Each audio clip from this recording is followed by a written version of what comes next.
नए विधेयक आप इंट्रोड्यूस कर रहे हैं, आपने जेपीसी में भी भेजा है। 30 दिनों से ज़्यादा अगर कोई इलेक्टेड रिप्रेजेंटेटिव हिरासत में जाता है और उसे पद से हटाया जाएगा। आपने कहा कि क्लॉज ज़रूर गंभीर होने चाहिए, लेकिन इनोसेंट अंटिल प्रूवन गिल्टी, क्या इस सिद्धांत को ये उलट नहीं जाता इससे? देखिए, सीधे सवाल से मुझे नहीं लगता कि आप बिल की स्पिरिट के साथ न्याय कर पाएगी। मैं आपके माध्यम से पूरे देश की जनता को बताना चाहता हूं कि 130वां संशोधन क्या है। 130वें संशोधन में ये संविधान संशोधन है। इसमें हमने एक प्रावधान किया है कि प्रधानमंत्री, मुख्यमंत्री, भारत सरकार के मंत्री या राज्य सरकार के मंत्री किसी भी गंभीर आरोप में अगर अरेस्ट होते हैं और 30 दिन तक उनको जमानत नहीं मिलती है तो मुख्यमंत्री या प्रधानमंत्री मंत्री के केस में उनको उनके स्थान से मुक्त करेंगे। अगर वो नहीं करते हैं तो अपने आप कानूनन वो मुक्त हो जाएंगे।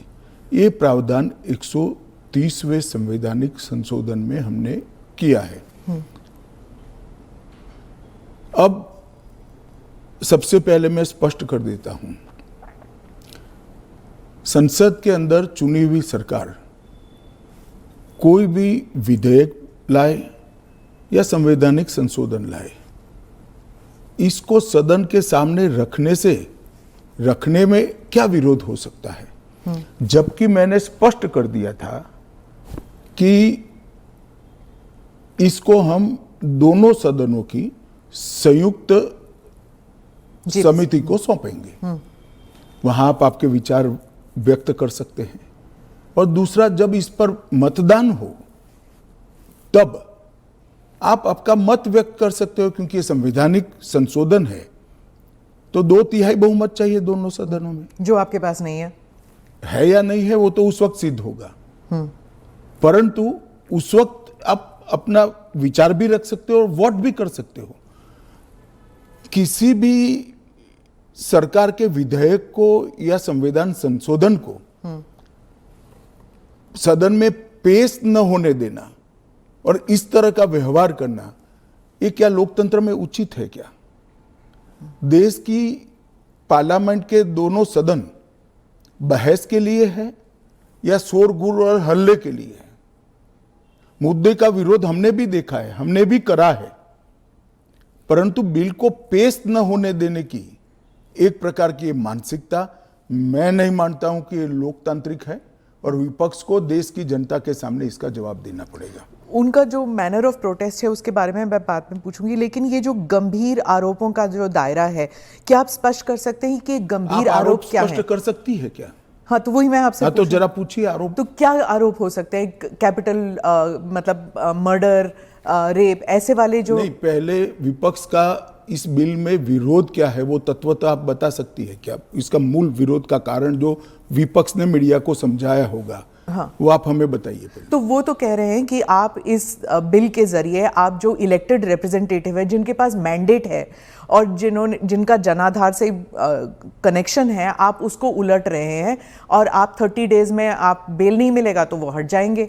और ये तो it is like political suicide या पॉलिटिकल मर्डर। देखिए, इस देश में आज एनडीए के मुख्यमंत्रियों की संख्या ज्यादा है। प्रधानमंत्री भी एनडीए के हैं, श्री नरेंद्र मोदी प्रधानमंत्री है। तो ये बिल सिर्फ विपक्ष के लिए क्वेश्चन खड़ा नहीं करता, हमारे मुख्यमंत्रियों के लिए भी क्वेश्चन खड़ा करता है। मैंने जो सुना वो कह रहे कि आपके लोगों के सामने एफआईआर नहीं होती है।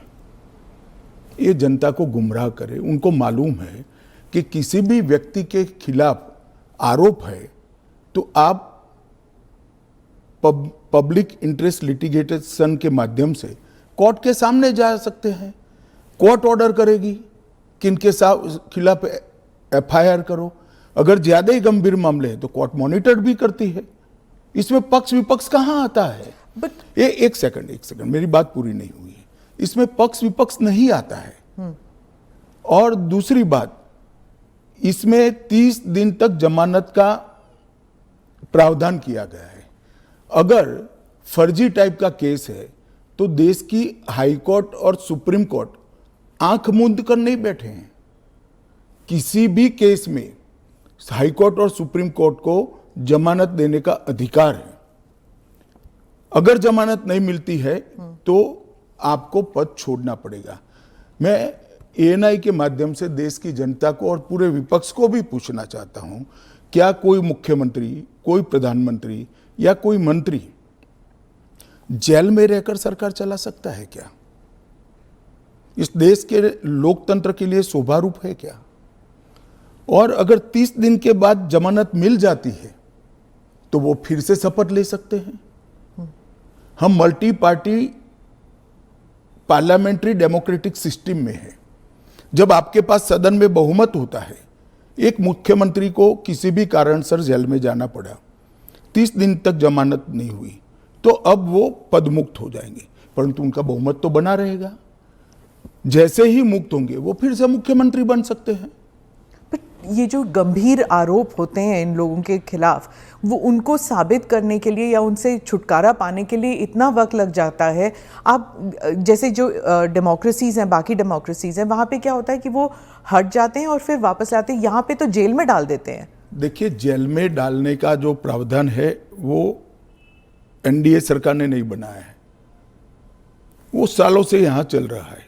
दूसरी बात कि ये जो आपने कहा कि गंभीर आरोप की व्याख्या क्या होगी, तो उसमें हमने व्याख्या कर दी है कि 5 साल से ज्यादा सजा का जहां प्रावधान है वहां पर उनको पद छोड़ना पड़ेगा।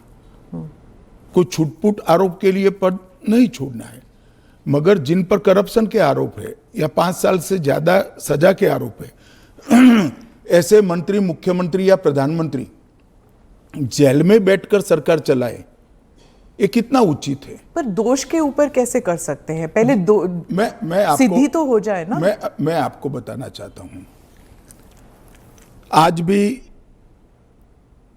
भारत के जन प्रतिनिधित्व कानून जो है उसके अंदर प्रावधान है कि किसी भी चुने हुए प्रतिनिधि को 2 साल या इससे अधिक समय के लिए सजा होता है तो वो अपने स्थान से मुक्त हो जाएंगे सांसद के रूप में।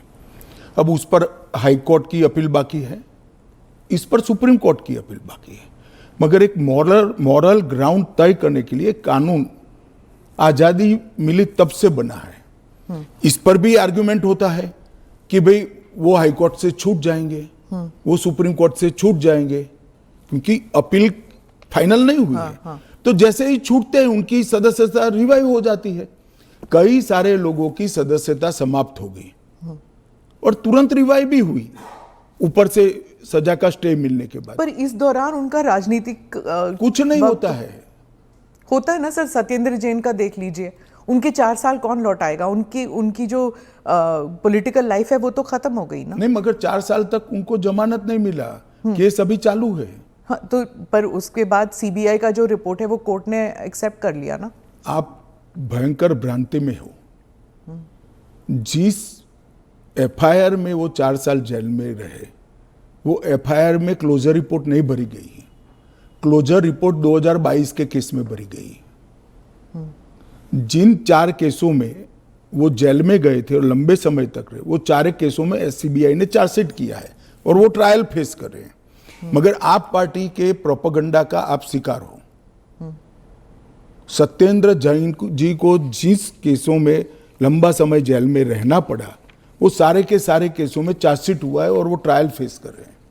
और अरविंद केजरीवाल जो थे, उनका भी ऐसे ही हुआ था, बेल मिला और फिर उसके बाद वो वापस आ गए। क्या यही होने वाला है हर नॉन बीजेपी चीफ मिनिस्टर के साथ? तो आप मुझे एक बात का जवाब दीजिए।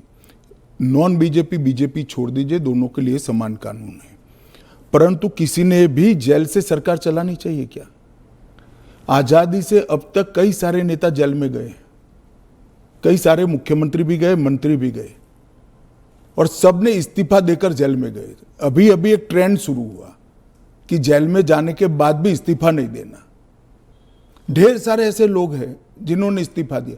तमिलनाडु के कुछ मंत्रियों ने नहीं दिया, दिल्ली के मंत्री और मुख्यमंत्री ने नहीं दिया, और सरकार के सचिव डीजीपी, मुख्य सचिव इनके पास आदेश लेने के लिए जेल में जाएंगे, ये क्या हमारे लोकतंत्र को दुनिया में सम्मान दिलाएगा क्या? ये मुद्दे पर चिंता, चर्चा होनी चाहिए, नहीं होनी चाहिए? और मैं आज जो कांग्रेस पार्टी इसका मुखर कर विरोध कर रही है, वो कांग्रेस पार्टी के एक स्टैंड को ही मैं कह रहा हूं। जब यूपीए की सरकार थी, श्री मनमोहन सिंह जी इनके प्रधानमंत्री थे और लालू प्रसाद यादव जी इनके मिनिस्टर थे। लालू प्रसाद जी को सजा हो गई, मनमोहन सरकार एक ऑर्डिनेंस लेकर आई कि 2 साल की सजा हो तो भी अपील का स्टेज बाकी है तो उनकी सदस्यता नहीं जाती है। यही मॉरल ग्राउंड था जो आप कोट कर रही हो। तो एक ऑर्डिनेंस लेकर आए कि हम इसको बदल दे रहे हैं। ऑर्डिनेंस से बदलने का कैबिनेट ने प्रस्ताव भी किया। यही श्री राहुल गांधी इसको कंप्लीट नॉनसेंस कहकर सार्वजनिक रूप से प्रेस कॉन्फ्रेंस में फाड़े थे ऑर्डिनेंस को। और देश की कैबिनेट ने और देश के प्रधानमंत्री ने जो फैसला लिया था, उनकी पार्टी के ही प्रधानमंत्री ने जो फैसला लिया था, उसका मॉरल ग्राउंड पर उन्होंने मखौल उड़ाया था। और मनमोहन सिंह एक सॉरी फिगर बनकर रह गए थे पूरी विश्व के सामने। आज वही राहुल गांधी बिहार में सरकार बनाने के लिए सजा हो गई, वो लालू प्रसाद जी को गले मिल रहे हैं। ये ड्यूअल स्टैंडर्ड नहीं है क्या? ये शोभा देता है क्या? 3 चीजों से ये सारे आरोप खारिज हो जाते हैं। एक तो प्रधानमंत्री जी ने स्वयं अपने आप को इसमें डाला है। एक जमाने में कांग्रेस 39वां संविधान, प्रधानमंत्री ने डाला है, पहले नहीं थे क्या प्रधानमंत्री? ना, पहले तो प्रोविजन ही नहीं था। तो जब कानून ड्राफ्ट हो रहा था तो उन्होंने खुद डाला अपना? हाँ, खुद डाला है। पहले 39वां जो संशोधन था, इसमें इंदिरा जी उपराष्ट्रपति, राष्ट्रपति के साथ साथ खुद को भी इनके खिलाफ कोई वैधता नहीं रहती है चुनावी मुकदमों का एक संविधान संशोधन लेकर आई थी। वो खैर कांग्रेस पार्टी और श्रीमती इंदिरा गांधी की नैतिकता का सवाल है।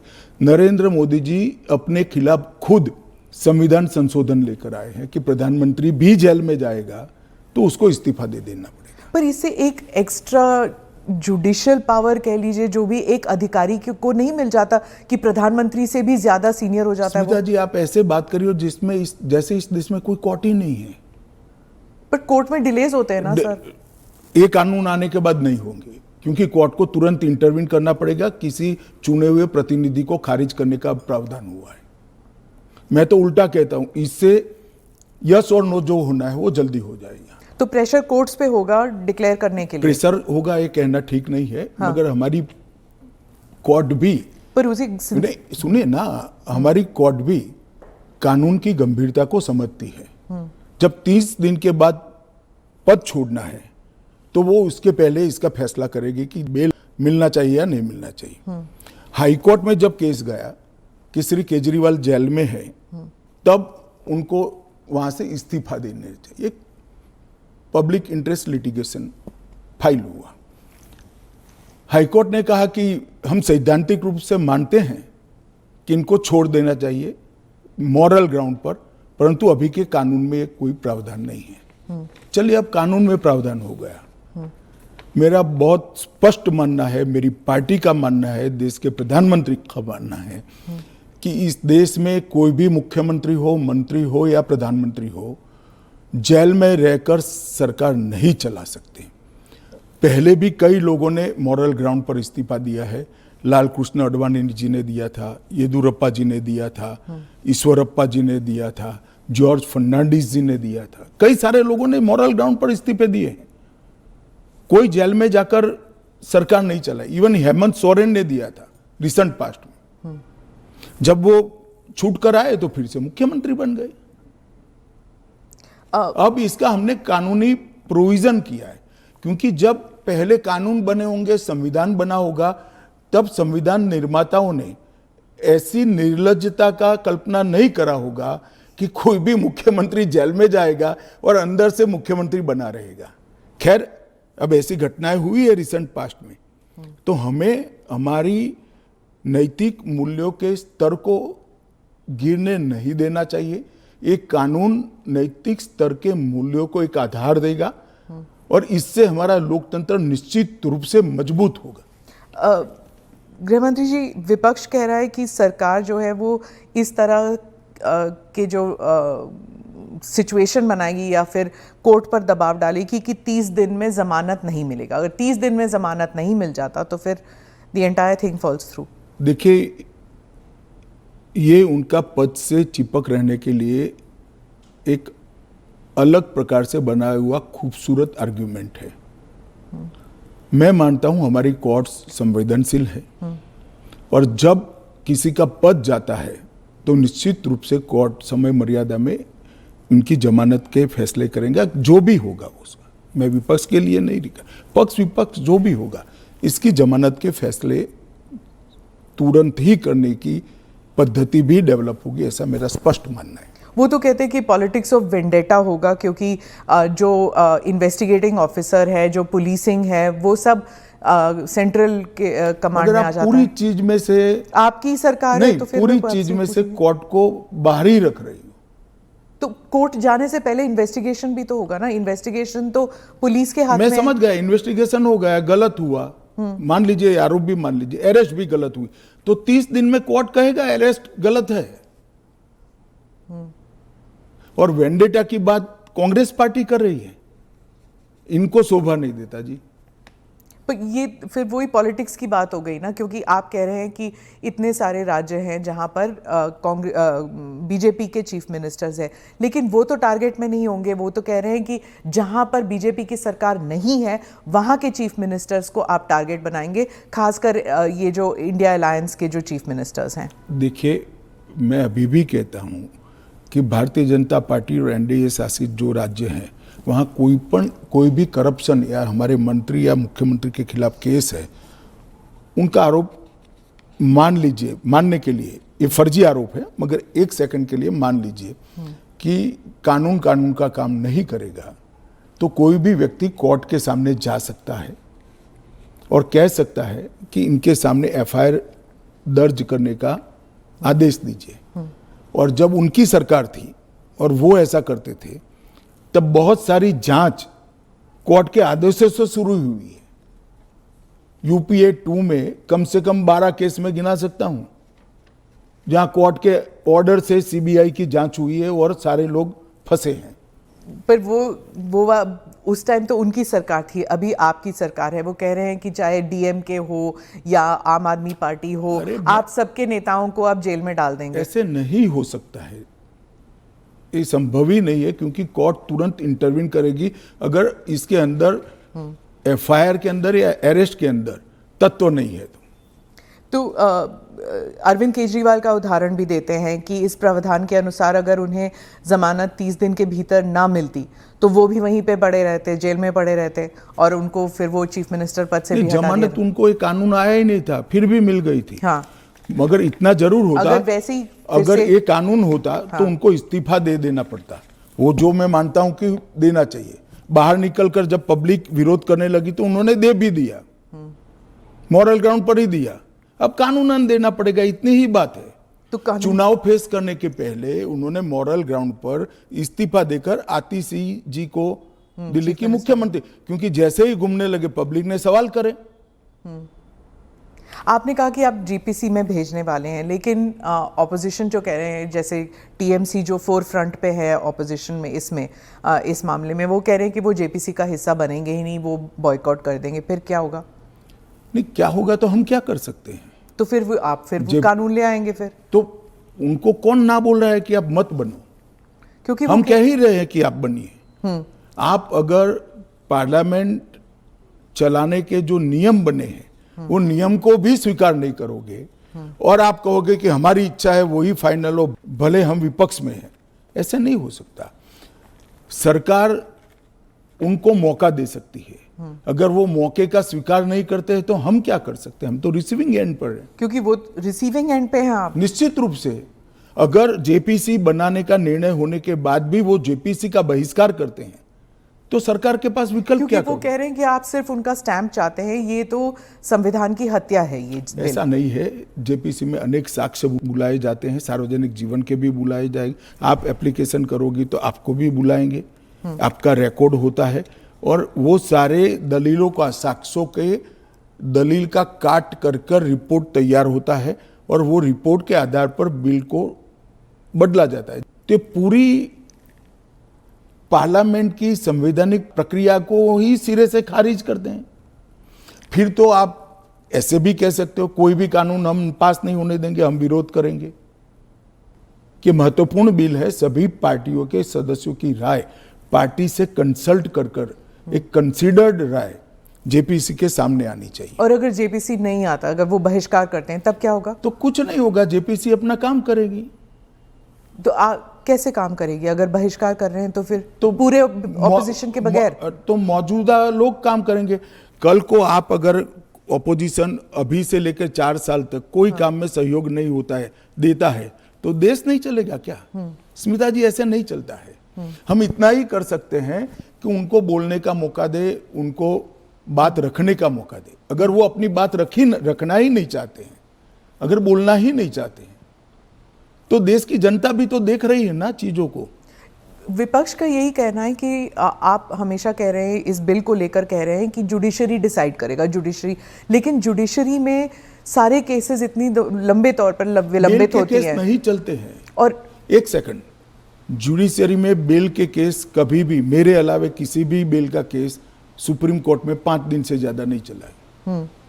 पर ये इरिवर्सिबल हो गया ना, ये जो केसेस हो जाते हैं, अगर उनको पद छोड़ना पड़े तो ये इरिवर्सिबल हो गया ना। जमानत मिलने के बाद वो फिर से ले सकते हैं। हमारा इतना ही है कि जमानत नहीं होती तब तक आप जेल से सरकार नहीं चला सकते। तो चलो, जमानत मिलने में 30 की जगह 40 दिन हुआ, तो 40 दिन के बाद आप शपथ ले सकते हो। इसमें कोई जुडिशियल प्रोविजंस हैं क्या इस बिल में कि थोड़ा बहुत एटलीस्ट सुरक्षित महसूस करे? यही सबसे बड़ा सुरक्षित महसूस करने का कारण है कि 30 दिन के बाद अगर आप इस्तीफा देते हो, उसके बाद में आपको जमानत मिलती है, जब चार्जशीट हो जाए वगैरह वगैरह, और जमानत अगर मिलती है तो आप शपथ ले सकते हो। इससे असुरक्षित होने का कोई भाव रखने का कारण के नजरिए में आप ऑलरेडी गिल्टी साबित हो गए ना, अगर आपको इस्तीफा देना है, फिर से इलेक्शन लड़ना है। ऐसा है, इसके पहले कितने स्टेज आते हैं पहले आप जान लीजिए। सबसे पहले एफआईआर होती है, और सीबीआई है तो पीई होती है, प्रिलिमिनरी इंक्वायरी होती है, एफआईआर होती है। एफआईआर पर आप स्टे ले सकते हो। हाँ। उसके बाद में आपकी पूछताछ होती है, इस पर भी स्टे ले सकते हो। इसके बाद में आपका समन निकलता है, उसके बारे में भी आप स्टे ले सकते हो, और अरेस्ट पर भी स्टे लेते हो, और अरेस्ट होती है तो फिर जमानत के लिए अप्लाई भी कर सकते हो। ये 5 स्टेज आते हैं, रातों रात कुछ नहीं होता। मगर करप्शन में अगर आकंठ आप डूबे हुए हैं तो फिर तो अरेस्ट भी होगी, जेल में भी जाना पड़ेगा, इस्तीफा भी देना पड़ेगा। फिर भी अगर बाद में जमानत होती है तो आप फिर से शपथ ले लो भाई। मगर एक बात आप मुझे ये बताइए, क्या एज अ सीनियर जर्नलिस्ट आप इस चीज को ठीक मानती है? क्योंकि अभी तो नरेंद्र मोदी जी है तो ऐसा सवाल ही नहीं है, परंतु कभी भी देश का प्रधानमंत्री जेल में जाए तो जेल से देश का प्रधानमंत्री सरकार चलाए, वो ठीक मानती है क्या आप? देश का मुख्यमंत्री जेल में रहकर सरकार चलाए, वो ठीक मानते हैं क्या आप? क्या इस देश में ऐसी मान्यता है कि जो व्यक्ति पद पर बैठा है इसके अलावा देश चलेगा ही नहीं? भाई, आपके दल का बहुमत है, आपके दल का कोई अलग व्यक्ति आकर शासन चलाएगा। जब आपका बेल हो जाए आप जरूर चले जाइए वहां पर। मगर हमने कोई एक लेवल रखना है। फिर तो 2 साल के बाद सदस्यता भी क्यों जानी है? क्योंकि ऊपर अपील का अधिकार है, वो निर्दोष छूट सकते हैं। क्यों जानी चाहिए 2 साल? और वो कांग्रेस के समय में प्रावधान हुआ है कि अगर 2 साल से ज्यादा सेशन कोर्ट्स में जेल होती है 2 साल से ज़्यादा समय के लिए कैद का ऑर्डर होता है तो आपकी सदस्यता अपने आप समाप्त हो जाती है। गृहमंत्री जी, मॉनसून सेशन में हमने देखा कि विपक्ष ने आप पर भी आरोप किया कि आप भी जेल गए थे, आप पे भी आरोप हुआ था। तो जब उन्होंने ऐसा कहा, आपने कहा कि मुझे नैतिकता के बारे में कांग्रेस से नहीं सीखना, उस बारे में आप बताएंगे हमें कुछ? जरूर बताऊंगा। मैंने इसलिए कहा था कि मेरे पे आरोप लगा और जैसे ही मुझे समन आया, अरेस्ट छोड़ दीजिए, सीबीआई ने मुझे समन किया, मैंने दूसरे ही दिन इस्तीफा दे दिया था। अरेस्ट तो मेरी बाद में हुई।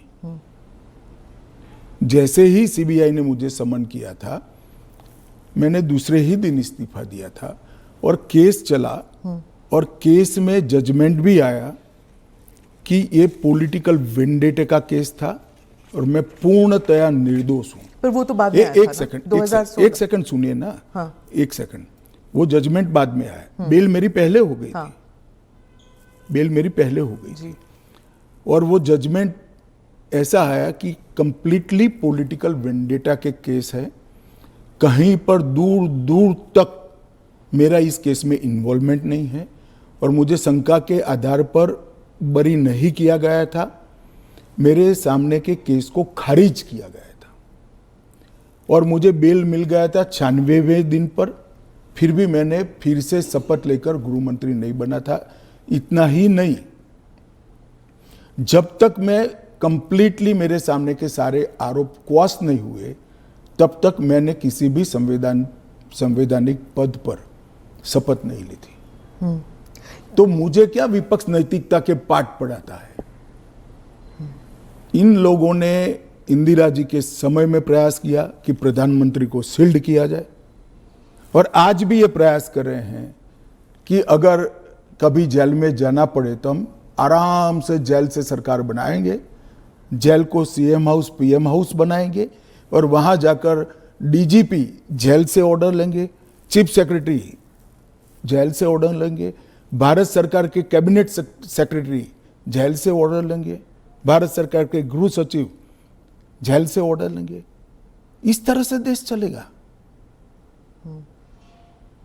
और ये कल्पना ही मैं तो, मेरी पार्टी और मैं दोनों सिरे से खारिज करते हैं कि जो व्यक्ति बैठा है इसके बगैर इस देश का शासन नहीं चल सकता और इससे किसी का भी बहुमत पार्लियामेंट में या विधानसभा में प्रभावित नहीं होगा। एक सदस्य जाएगा, आपकी ही पार्टी के दूसरे साथी सरकार चलाएंगे और आप जब जमानत प्राप्त कर लोगे तो आप आकर फिर से शपथ कर सकते हो। इसमें आपत्ति क्या है? अमित शाह जी, आप बार बार जुडिशरी का हवाला देते हैं, लेकिन उस वक्त भी जस्टिस आफ्ताब आलम आपके घर आए थे आपसे सिग्नेचर लेने के लिए कि आप गुजरात से बाहर चले जाएंगे। ना, ऐसा नहीं हुआ है। आफ्ताब आलम साहब कभी मेरे घर पे आए नहीं है, ऐसी जरूरत भी नहीं पड़ी है। इन्होंने यहाँ रविवार के दिन स्पेशल कोर्ट बिठाकर मेरी बेल एप्लीकेशन को सुना और रिजेक्ट किया। ना, रिजेक्ट नहीं किया। इन्होंने कहा कि मुझे लगता है कि अमित शाह गृह मंत्री रहे, वो साक्ष्य को प्रभावित कर। तो मेरी जो वकील थी, इन्होंने कहा कि आपको अगर ये भय है तो जब तक बेल एप्लीकेशन डिसाइड नहीं होता हमारे क्लाइंट गुजरात के बाहर रहेंगे। वो मैंने स्टेटमेंट किया है। 2 साल आप बाहर रहे? हाँ, 2 साल में बाहर रहा, निश्चित रूप से बाहर रहा, क्योंकि 2 साल भारत के इतिहास में कभी भी किसी की बेल एप्लीकेशन 2 साल नहीं चली है।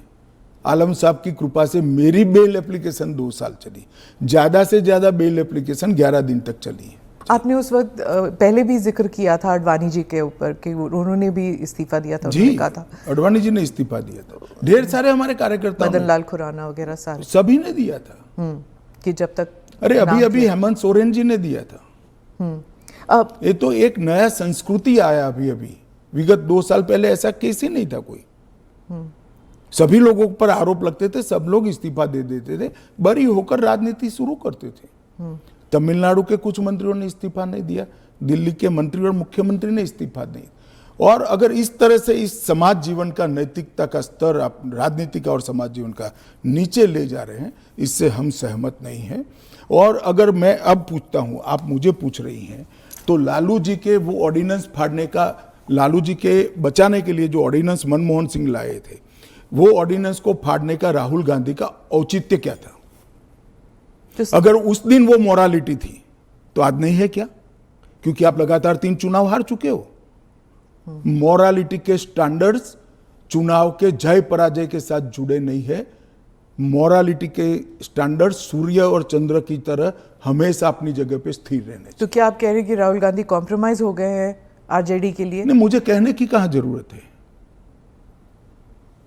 उनके 2 चीजों को वो कैसे जस्टिफाई करेंगे? मैंने तो आज पूछ लिया, आप इनका इंटरव्यू कर पूछ लो उनको। तो आपके जो एनडीए के जो पार्टीज हैं, क्या वो सब सहमत है इस जी सर, बिल को लेकर? सब चंद्रबाबू नायडू, नीतीश कुमार सब सहमत है। सब आप पर इस मॉनसून सेशन में वो इतने आगे तो नहीं आए आपको डिफेंड करने के लिए, आप अकेले नजर आए। नहीं, आगे आने का मौका ही नहीं आया, बहस ही नहीं होने दी। जब जेपीसी होगी, जब बहस होगी और फिर पार्लियामेंट में बहस होगी तो सभी दल अपना अपना पक्ष रखेंगे। फिर आप पर पर्सनल अटैक हुआ, माइक हाथ में पकड़ा। देखिए, पार्लियामेंट किस तरह से चलनी चाहिए वो अकेला सत्ता पक्ष तय नहीं कर सकता। किसी भी बिल के लिए या संवैधानिक संशोधन के लिए स्वस्थ बहस का वातावरण अगर विपक्ष नहीं बनाता है तो देश की जनता देख रही है कि पद्धति ठीक है क्या। इस बिल पर जब तय था कि बिल अभी पारित नहीं होना है, जेपीसी में जाना है, मैंने बीच में ही खड़े होकर इसकी घोषणा कर दी थी, तो विपक्ष इस बिल पर अपना विचार रख सकता था या नहीं रख सकता, मुझे जवाब देना पड़ता। फिर तो बिल जाता जेपीसी में, उस दिन पास नहीं होना था। मैंने पहले ही घोषणा कर दी थी कि इस बिल को सरकार ने तय किया है कि ये जेपीसी में जाएगा। दोनों सदन का जेपीसी बनेगा। 21 सदस्य लोकसभा के होंगे, 10 सदस्य राज्यसभा के होंगे, 31 सदस्य प्रोरेटा सभी दलों से आएंगे। क्या ये बिल पास हो जाएगा? मुझे तो विश्वास है हो जाएगा। कांग्रेस पार्टी में ही और विपक्ष में ही कई लोग ऐसे निकलेंगे जो मोरालिटी का सपोर्ट करेंगे, मॉरल ग्राउंड को बनाए रखने के लिए सपोर्ट करेंगे। और फ्रेम है ये जेपीसी के अध्यक्ष जो बनेंगे उस पर निर्भर होगा। वो जब चर्चा समाप्त करेंगे तुरंत हम तो अगले सप्ताह में ले आएंगे।